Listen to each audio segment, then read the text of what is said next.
better to do it when you do it in like clumps, do you know what I mean? So look, that looks nice, yeah. Good. And make more of the neon. Yeah.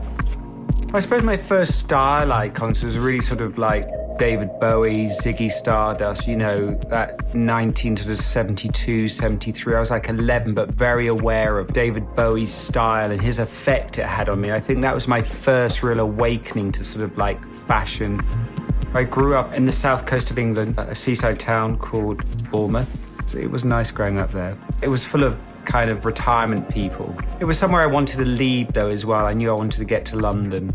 It was quite an interesting time. Everything, culturally, music, visual thing was happening, you know, so it really impacted on me. And I remember going to London. I remember my father giving me some money to go and buy my first pair of bondage trousers and getting the train up. It was like 2 hours away.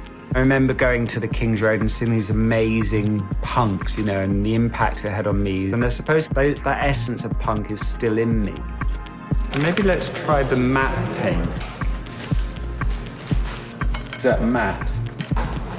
If you look at old pictures of punks in the 70s, they look like noble sort of dandies of another era. It's tribal, it's exotic, it's rich in embroideries, it's rich in textures. So it's everything that fashion tries to convey to people, and it was on the street. So it's no wonder really that somewhere as important as the Met has decided to show people how influential the fashion aesthetic was.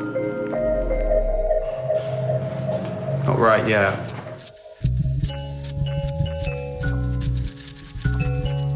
This would be the Dolce first. Number one is the predominant colour. So the first one's yellow, the next predominant would be the lilac, and then touches of white. Touches of white, so it's similar to the dress, right? Sure. But the yellow should be like strong. This is the third exhibition I've worked on at the Met. To me, the most important thing really was to get colour into the hair and, you know, all those beautiful colours that kind of associate with punk, those great turquoises and reds and all that. The kind of punk took that was tribal.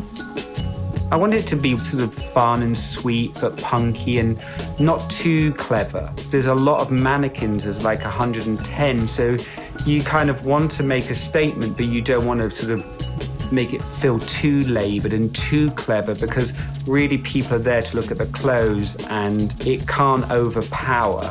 Working with the exhibition, you don't actually see it until it's in place. You have to sort of visualise it in your head, but the first time you see it is actually when it's in situ.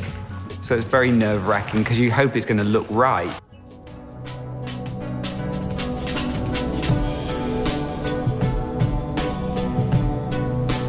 I think what's extraordinary about Guido's hair treatments is that they unify all the looks in the exhibition. They create this sort of coherence because all the looks are from different designers. So we needed something in a way to anchor the looks. When you're a teenager and punk's your thing, it's like sacred to you, so you don't want any establishment to take hold of it. But now, you know, I see its rightful place in a museum. Every international designer, every single hairdresser I know, you know, has taken a punk aesthetic and used it. In my work, punk is always in it. You know, it's never not a punk or an anarchic kind of quality, hopefully, to when I'm working. It's amazing when it all comes together. It's all working sort of like abstractly, and then today we come and it's like, oh, that did work.